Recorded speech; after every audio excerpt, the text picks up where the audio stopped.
temporada de Loki que já chegou na Netflix. Fica aqui no vídeo que a gente vai comentar tudo sobre essas duas primeiras temporadas e também fazer aí uma comparação com a HQ, falar pra vocês algumas curiosidades. Então fica aqui no vídeo que a gente vai comentar tudo. Pra quem não sabe, a série é baseada na HQ e eu acho aí que a maior diferença é que a HQ ela é de terror, gente. Então apesar dela ter essa questão da fantasia, da questão das chaves, é uma HQ de terror. Então é bem mais pesada, a história é pesada, as mortes são pesadas.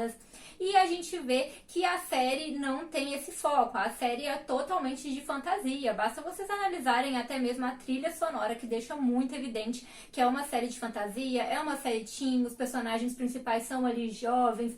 Então todas as situações que seriam mais voltadas para o terror, eles modificam aí para que se tornem cenas menos pesadas, eles fazem algumas alterações ao longo da série. E algo que marca muito a HQ é a personalidade do Sam. Assim como na série ele tem aquele transtorno de personalidade, só que lá ele é quase um sociopata, gente. Ele não tem dó nem piedade, mata um tanto de gente, mata pessoas sem motivo, então ele é bem mais cruel. E inclusive tem uma cena muito marcante lá, aonde ele mata o Randall. Ele também faz questão de falar com o Tyler depois que matou o Randall por causa dele. Não foi o verdadeiro motivo, mas ele queria causar esse caos psicológico, então ele carrega aquele peso. Aqui na série a gente viu que o Tyler também carregava esse peso, mas foi totalmente diferente. Ali no final da primeira temporada ele questiona o Sam, que nem sequer se lembrava desse diálogo. Então só aí a série já tira um peso gigantesco das costas do Tyler ao fazer com que o Sam nem se lembrasse daquele diálogo, que foi totalmente diferente ali na HQ, foi algo realmente muito pesado. No geral, o Sam é um personagem que faz com que a HQ se torne muito mais de terror aí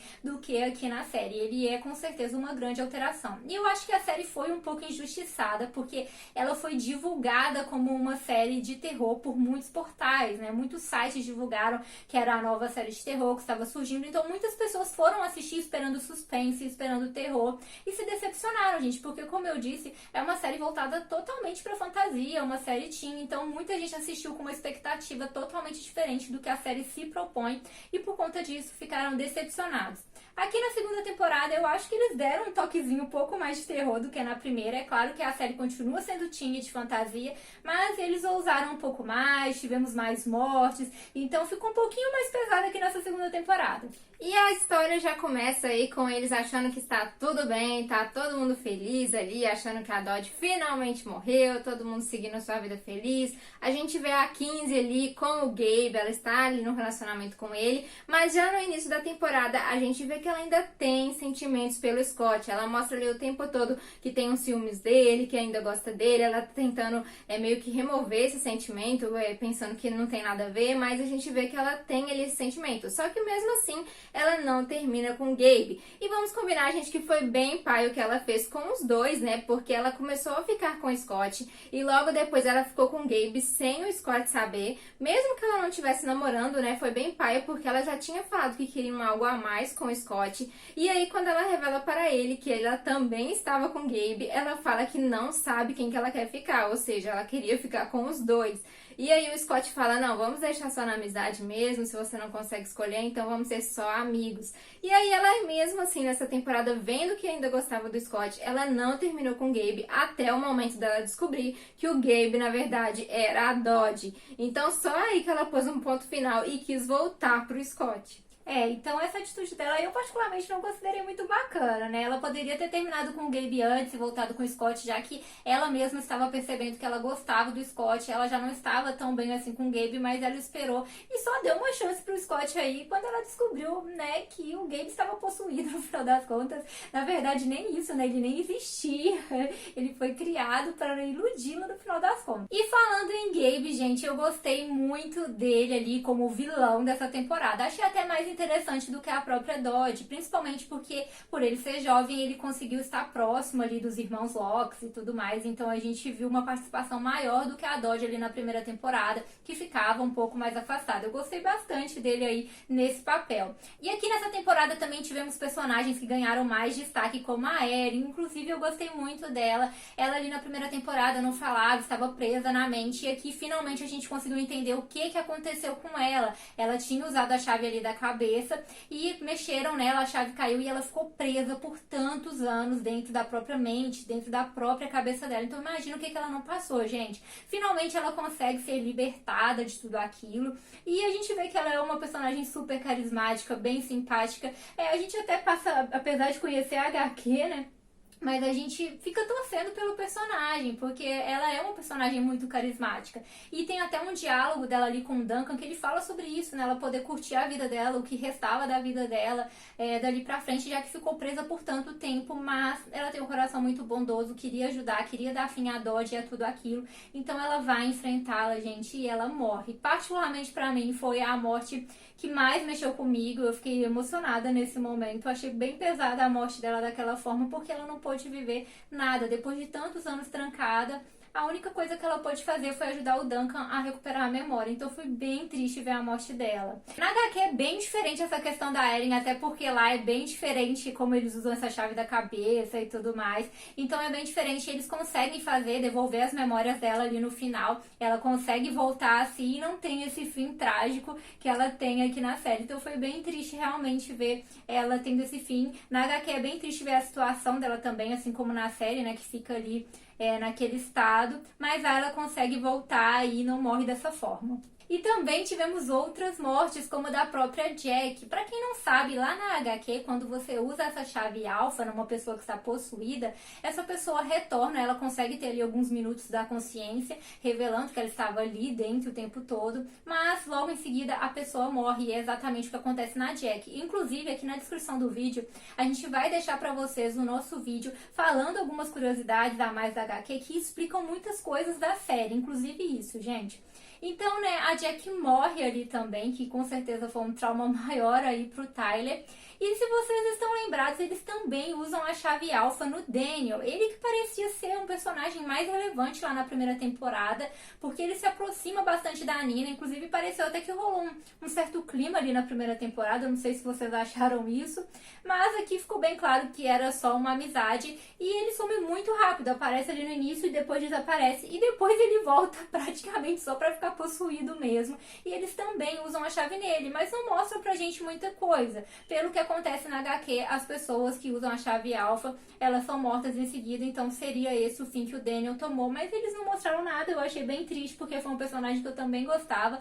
Ele sumiu bastante nessa temporada e apareceu só pra esse fim, né, ser possuído, e ainda cortaram meio que o final dele, não deram nenhum tipo de emoção pra esse momento. E aqui a Nina encontrou um novo par romântico. Ela começa a se envolver com o Josh. O Josh, que no começo já parecia muito misterioso ali, né? Ele começou a mostrar que ele se interessava pela caverna, queria saber mais do portal. E aí a gente descobre que ele é um descendente, né? Ele tinha ali como ancestral o Frederic, que foi super importante aí também na temporada. Principalmente se for ter uma nova temporada aí, né? Que abriu uma brechinha ali no final. E aí a gente viu que ele era um ancestral dele. E ele achou o diário do Frederic e começou a se interessar por isso, porque ele achou que existia ali um portal do além. E com isso ele acreditava ali que talvez ele poderia encontrar a esposa morta dele, né? Talvez teria alguma possibilidade dele ver ela, ou alguma coisa do tipo. Então por isso ele estava ali tão fascinado em encontrar isso. Ficou até com raiva ali quando descobriu que roubaram ele, porque ele achava que aquilo era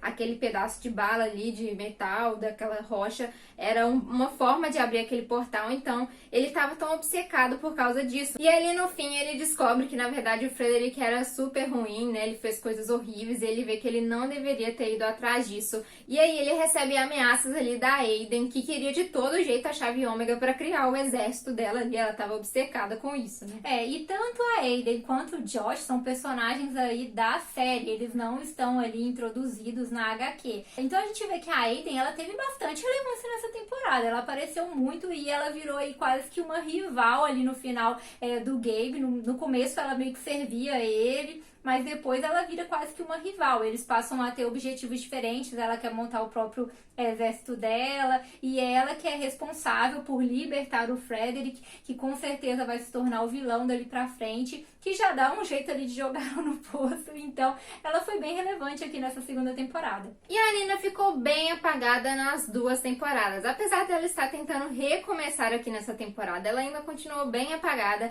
e isso se dá principalmente devido a ela esquecer tudo o que aconteceu acontecia ali por causa da magia, das chaves, então sempre acontecia alguma coisa, logo em seguida ela esquecia, então meio que não adiantava nada as coisas que ela presenciava, que ela vivia, ela nunca estava entendendo nada que estava acontecendo ali, e no finalzinho a gente vê que o Bold resolve deixar ela se lembrar de toda a magia, já que ela estava sempre por fora de tudo, ela sempre queria saber, ela ficou até triste em determinado momento ali que o Duncan estava com os filhos dela, eles conseguiam compartilhar as coisas com ele, mas não com ela ficou até meio chateada, então no fim o Bold resolve que vai deixar ela se lembrar aí de toda a magia e estar ali por dentro deste mundo. Já na HQ a gente vê a Nina um pouco diferente, porque praticamente durante todo o tempo na HQ ela sofre com problema de bebida, ela fica tentando lutar contra isso, então ela tá bem mal, depois ainda de ter perdido o marido, dá pra ver que ela ainda tá bem triste com todos os acontecimentos, ela é bem difícil ver um momento feliz ali dela na HQ, porque realmente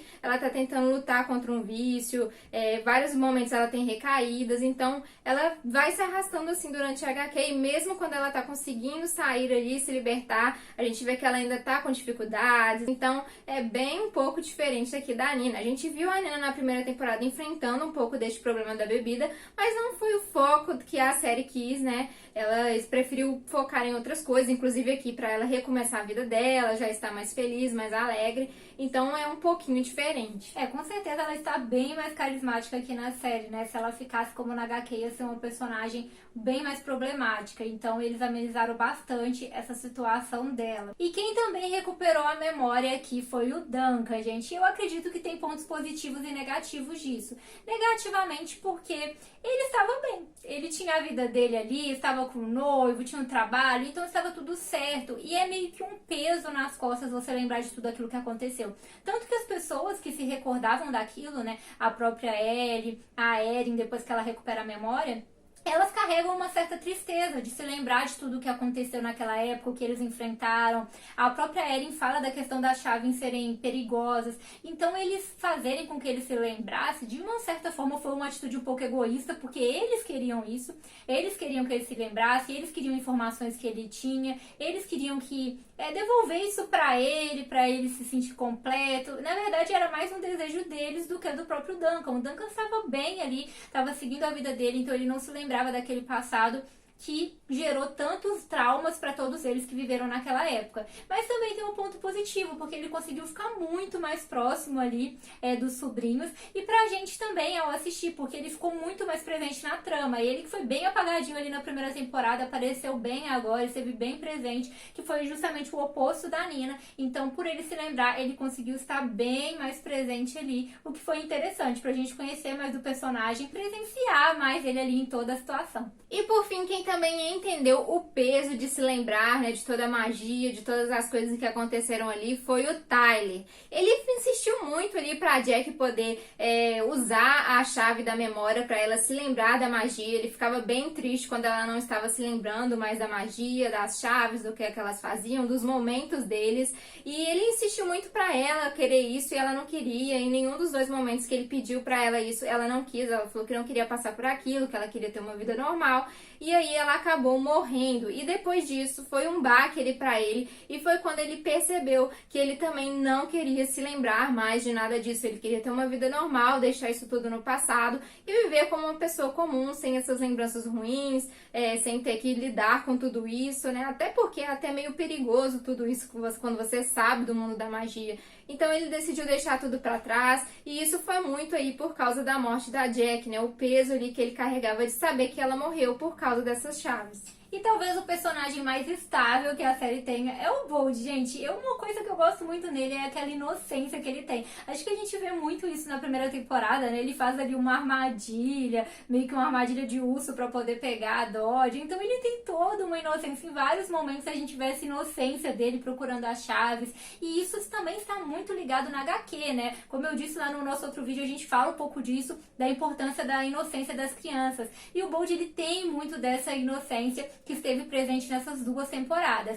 E aqui ele arrumou uma nova amiga, a Jane, que aparece aí nessa temporada. Também uma personagem super carismática. Achei ela importante para poder até mesmo o Bolt está mais incluído, porque afinal de contas ele não fica tanto assim com os irmãos, né, que já estão em outra etapa da vida, então ele consegue ficar com ela, conta pra ela tudo, é legal ver eles ali usando a casa de bonecas, então foi bem interessante esses momentos dele nessa nova amizade. Na primeira temporada, o Bolt tem um vínculo bem forte de amizade com o Rufus, e pra quem não sabe, ele é muito importante aí na HQ. Ele foi um dos primeiros a perceber que o Zack era perigoso. Pra quem não sabe, na HQ, o Zack é a Dodge, então ele já começa ali, né, a querer proteger a mãe dele e já vê ele como um inimigo que deve ser derrotado. Ele consegue também ver o Bold quando o Bold vira fantasma ali na HQ. Ele é um dos únicos que consegue enxergar ele, porque quando a pessoa é fantasma ninguém vê, mas ele consegue, e inclusive ele tenta matar de novo o Zack neste momento, e no final ele foi aí um grande salvador da pátria, porque ele foi o que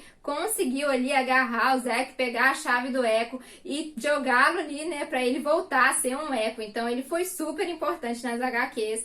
E ele passou por momentos aí bem difíceis também na HQ, mas conseguiu superar todos. Muito legal ele na HQ. Aqui na segunda temporada ele ficou um pouquinho mais apagado. E já aqui na série o foco fica bem mais na 15, que conseguiu no final aí derrotar a Dodge. Gente, não se esquece de se inscrever no canal e ativar as notificações pra vocês não perderem nenhuma novidade que sai por aqui, tá? Que a gente sempre tá fazendo vídeo aí da série, fazendo comparações com a HQ. Então já deixem nos comentários também o que vocês acharam dessa segunda temporada. Gostaram mais da primeira, da segunda? Quem é o seu personagem preferido? Conta tudo pra gente. E algo que aconteceu meio que aleatório nessa temporada são os sentimentos do Gabe. Gente, alguém ficou confuso sobre isso? Porque o Gabe nada mais é do que aí um demônio que passou por aquele portal, então ele tem sentimentos negativos. A gente nunca vê ele ali adquirindo aí ou demonstrando nenhum tipo de amor, compaixão, são sempre sentimentos negativos. E dentro dele está o Lucas, mas ele não consegue ali tomar, né, o controle do corpo dele novamente. E no caso do Lucas, os sentimentos dele seriam aí pela Ellie, pelo passado, nada a ver com a 15. Mas a gente vê o Gabe demonstrar um certo sentimento pela 15 diversas vezes. E não somente quando ele está fingindo pra ela, mas em diversos diálogos com a Aiden. E no primeiro momento pode parecer um certo interesse, porque ele queria ela ali pra alguma coisa, tanto que ele fica tentando convencê-la a se tornar um deles, ele tem esse objetivo e tudo mais. Mas no fim das contas não faz sentido nenhum, gente. Várias vezes ele demonstra que não queria que ela morresse, mas no final ele tenta matar ela. Então eu acho que ficou muito mal explicado aí esses sentimentos do Gabe pela 15. E no fim nós vemos que o Gabe e a Aiden se separam. O Gabe queria ali criar, né, o seu exército pequeno ali, ele conseguiu criar através da chave, transformando as pessoas.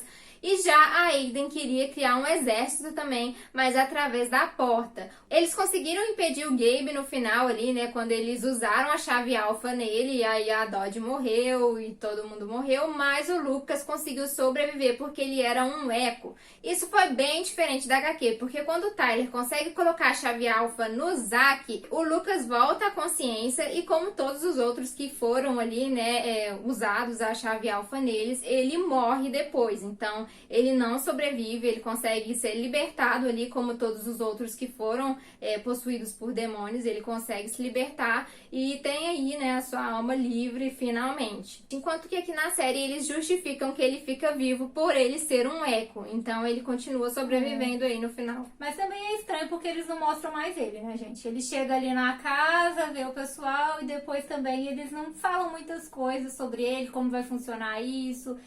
Então também não dão tantas explicações aí. E a série também revela pra gente por que eles têm aquele vínculo ali com as chaves, assim como na HQ a gente descobre que as chaves foram criadas por um ancestral dos Loki, e é por isso que eles têm aquele vínculo todo, o sangue deles está ali nas chaves, e é por isso que eles têm aquela conexão tão grande com elas que a gente viu nessas duas temporadas e que também está presente lá na HQ. E eles também fazem a introdução desse vilão, pra quem não se lembra, lá na primeira temporada já tinha tido um diálogo do Rufus com o Bold, onde ele contava que a Key House tinha sido usada pelos ingleses como uma base na Guerra da Independência. Então é claro que aquilo ali não seria em vão, e assim como na HQ eles fazem também essa introdução e explicam ali essa questão dos ingleses, aqui nessa temporada a gente viu bastante sobre isso, e eles aproveitaram já para atacar um novo vilão aí pra gente, pra uma próxima temporada. Já deixem aí nos comentários, né, gente, a opinião de vocês, o que vocês acharam dessa temporada, se vocês gostaram, quais são as expectativas para a próxima temporada. Então é isso, galera. Tchauzinho!